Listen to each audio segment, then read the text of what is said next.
Ang pamagat ng aking spoken word ay pagkilala sa hangganan ng pag-ibig, isang di nasagot na panalangin.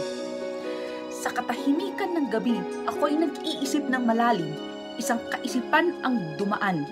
Nakakapagbagabag, ngunit nagpapalaya. Paano kung itigil ko na ang pagpilit sa Diyos na ikaw ay ibigay sa akin? Sapagkat baka dumating ang araw na hindi ko namamalayan ang pag-ibig na minsan kong ipinapahalagaan. Ngayon ay naglaho na. Isang pusong puno ng pagnanasa, ngayon ay ibang awit ang inawit. Dati, taimtim ako'y nananalangin, buong lakas kong hinihiling. Diyos, hayaan mo siyang maging akin. Hayaan mong maging tama ang pag-ibig na ito. Ngunit ngayon ay nakikita ko ang kamalian sa aking desperadong pakiusap. Sapagkat ang pag-ibig ay hindi maaaring ito'y dapat kusang dumating.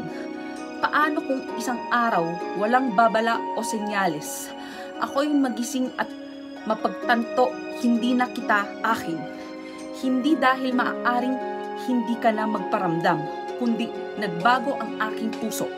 Ang damdamin minsan kong pinapahalagaan, ngayon ay tila banyaga na.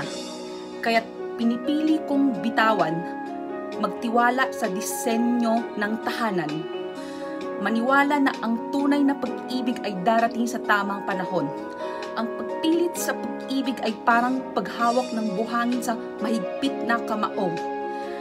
Habang mas mahigpit ang hawak, mas lalong itong dumudulas. Aalagaan ko ang mga sandali, ang mga alaala nating nabuo. Ngunit hindi ko pipilitin ang hinaharap, hindi ako matatakot. Sapagkat kung ang pag-ibig ay nakatagda, ito'y makakahanap ng paraan.